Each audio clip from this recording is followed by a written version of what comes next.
Hello friends, आप सभी लोगों का जीएस डॉक्ट्रिना परिवार में स्वागत है। हाल ही में बीपीएससी द्वारा जारी किया गया है असिस्टेंट एजुकेशन डेवलपमेंट ऑफिसर, जो कि 935 ऑफिसर का बहाली किया जाएगा। अभी जो एस्पिरेंट इसके लिए तैयारी कर रहे हैं वो काफ़ी दुविधा में पड़े हुए हैं कि आखिर हमें क्या पढ़ना चाहिए, कैसे पढ़ना चाहिए, इस पर समाधान कैसे मिलेगा। तो आज हम लोग कुछ बिंदु पर डिस्कस करेंगे और अंत में समाधान निकाल के आएंगे कि हाँ, कैसे हमें एक अप्रोच अपनाना चाहिए। और लास्ट में मैंने आप लोगों के लिए एक सरप्राइज भी रखा है, उसको आप लोग ध्यान से देखेंगे। तो आज हम लोग डिस्कस करने वाले हैं कि इसमें कितना सीट होगा, एक जो मिनिमम परसेंट मार्क्स लाना है पासिंग के लिए वो कितना लाना होगा, इसमें कितना सैलरी मिलेगा और जो फैसिलिटी है गवर्नमेंट का वो क्या मिलेगा, इसमें एक्चुअली काम करना क्या है। एंड देन आफ्टर हम लोग देखेंगे कि इसका एग्ज़ाम का पैटर्न क्या होगा, क्या इसमें कितना नेगेटिव वगैरह है, ये सब चीज़ हम लोग डिस्कस करेंगे। कहाँ से सोर्स रखेंगे, कैसे मतलब कितना मॉक पेपर लगाएंगे हो जाएगा, तो इस चीज़ को हम लोग देखेंगे। चलिए हम लोग स्टार्ट करते हैं। सबसे पहले कि इसमें टोटल कितना सीट है, कैटेगरी वाइज देखते हैं। एक्चुअली ये सभी चीज़ें आपका जो बीपीएससी का नोटिफिकेशन आया है उससे निकाला गया है और एक गैजेट तैयार किया गया है। उस गैजेट में ये सब चीज़ें मेंशन है कि क्या क्या, मतलब एईडीओ जिसको आप लोग बोल रहे हैं सहायक शिक्षा विकास पदाधिकारी, उनका काम क्या होगा।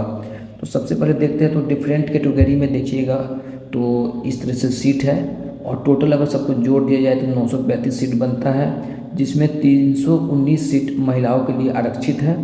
आगे अगर हम लोग देखते हैं कि हाँ, इसमें जो फ्रीडम फाइटर थे उनके जो भी जो फ्रीडम फाइटर है उनके पोता पोती नाती नतनी है तो उनको 2% का आरक्षण दिया गया है, जो कि टोटल 19 सीट है। बाकी जो दिव्यांगजन है उनके लिए भी कुछ आरक्षण है, तो आप लोग देख सकते हैं कि उनके लिए सीट कितना कितना आरक्षित किया गया है। नेक्स्ट हम लोग देखते हैं कि इसका चयन प्रक्रिया क्या होगा।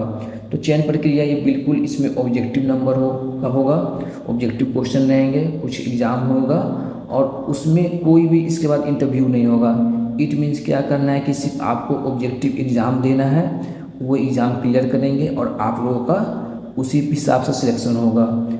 बट उस बात का आप लोग ध्यान रखेंगे कि आपको मिनिमम मार्क्स कितना लाना है। अगर आपको वो मिनिमम मार्क्स नहीं आएगा तो आपको बीपीएससी सिलेक्शन लिस्ट में नहीं डालेगा, तो वो एटलीस्ट मिनिमम मार्क्स होना चाहिए।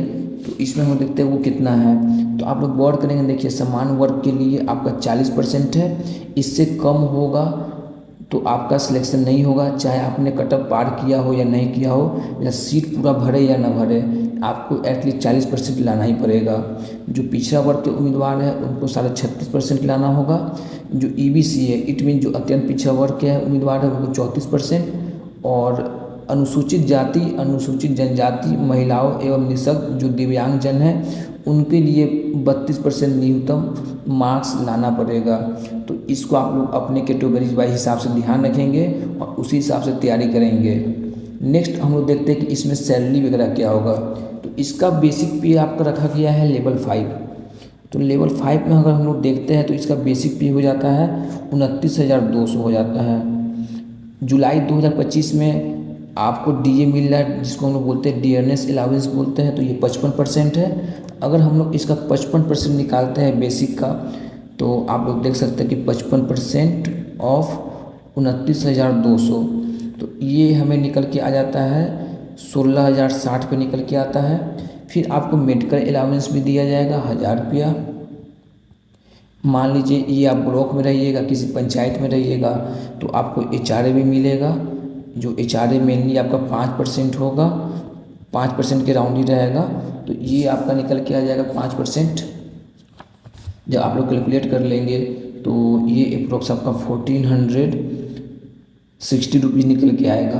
बट आपका इसमें क्या होगा कि अभी एनपीएस कंट्रीब्यूशन जाएगा, तो एनपीएस कंट्रीब्यूशन आपका जो बेसिक पे होता है ये, एंड जो आपका डीए होता है, इस दोनों को हम लोग जोड़ देंगे और इसका जो 10% आएगा वो आपका बेसिक दोनों का मिला के ये आपका एनपीएस कंट्रीब्यूशन में चला जाएगा।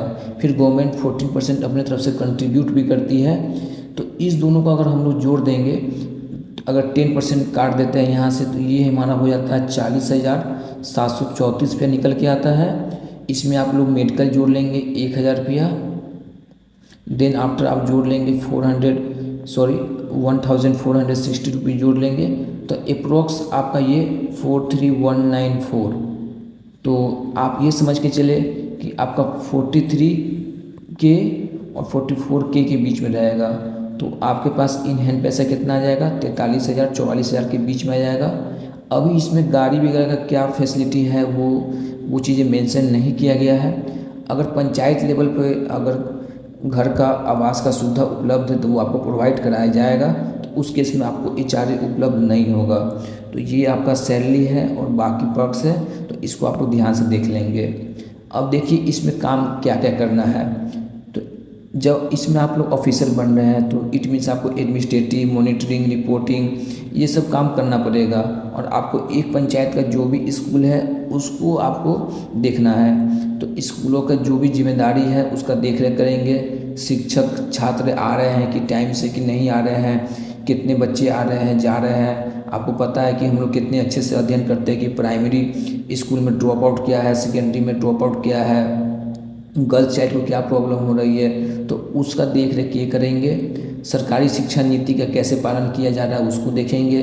जैसे कि आप लोग जानते हैं कि दक्ष प्लान चलाया जा रहा है बच्चों लोगों के लिए 5 से 8 है कि उनको कुछ जो लोग बच्चे कमज़ोर रह गए उनके लिए स्पेशल क्लास दिया जाता है। तो इस चीज़ का और भी जो जैसे प्रबंधन है, नामांकन है, मतलब अब शैक्षिक क्वालिटी का भी बात किया जा रहा है। तो इट मीन्स पहले हम लोग क्वांटिटी का बात करते थे कि बच्चे स्कूल पहुंच जाए, अब क्वालिटी का ही बात किया जाए कि गुणवत्तापूर्ण शिक्षा दिया जा रहा है कि नहीं दिया जा रहा है। तो ये जो होंगे सहायक शिक्षा विकास पदाधिकारी इसको सुनिश्चित करेंगे। और भी सरकार द्वारा इनको काम अलॉट किया जा सकता है जो कि धीरे धीरे ये सब चीज़ें उनको मिलते रहेगा। और आगे हम लोग देखेंगे कि इसका पैटर्न क्या है एग्ज़ाम का। तो एग्ज़ाम का पैटर्न आप लोग ध्यान देंगे कि आपका एक होगा सामान्य भाषा का होगा जिसमें कि 30 नंबर का सामान्य अंग्रेजी होगा और 70 नंबर का आपका सामान्य हिंदी होगा, जो कि ये क्वालिफाइंग नेचर का है। आपको बस 30% नंबर लाना है और आप पास कर जाइएगा।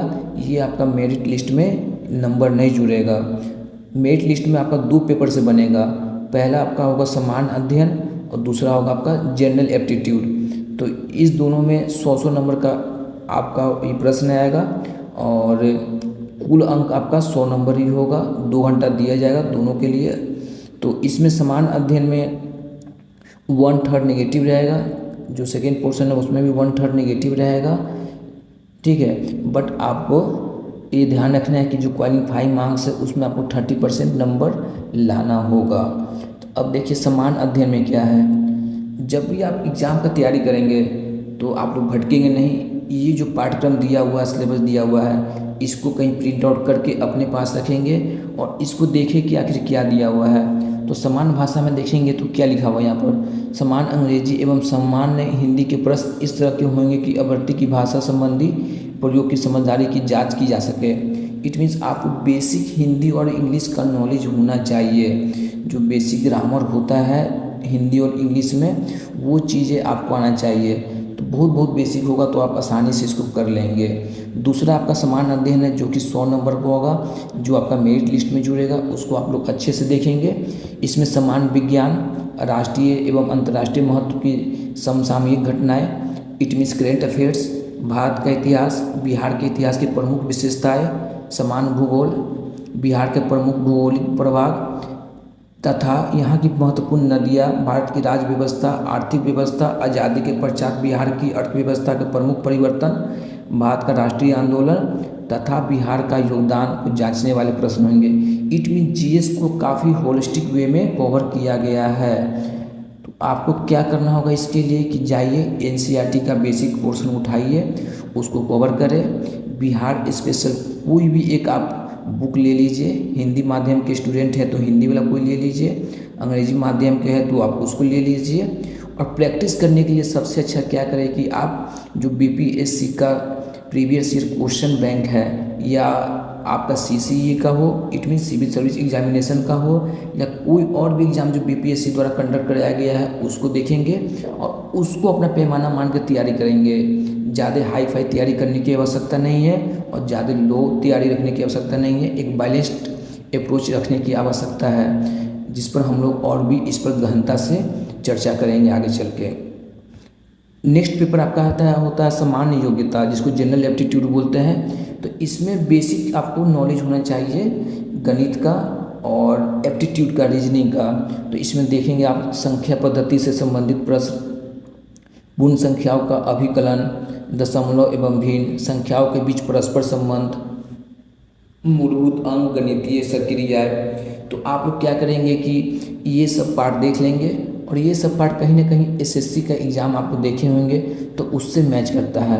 तो बिहार एसएससी का भी हो या आपका सेंट्रल लेवल का हो, तो वहाँ से इस पर क्वेश्चन उठाएंगे, उसको प्रैक्टिस करेंगे, तब जाके क्या होगा कि आपका ये जो कीवर्ड्स है, तो ये कीवर्ड से क्वेश्चन उठाइए, उसको प्रैक्टिस कीजिए और इसको स्ट्रॉन्ग कर लीजिए। और मॉक पेपर ज़्यादा आप डिलाई करें, जो प्रीवियस ईयर में पूछा हुआ है, तो ढेर सारा आपको मॉक पेपर मिल जाएगा, उसी को प्रैक्टिस करें। और मेरा ये कोशिश है कि आप लोगों के लिए कुछ एक सरप्राइज़ प्लान किया जाए। वो ये सरप्राइज़ गिफ्ट ये है आप लोगों के लिए कि मेरे तरफ से फ्री सेशन दिया जाएगा। हो सके तो स्टार्टिंग में तो हम लोग वीकली स्टार्ट करेंगे, बट जैसे जैसे आप लोग जुड़ते जाएंगे हम लोग डेली बेसिस पर प्रोड्यूस करेंगे। और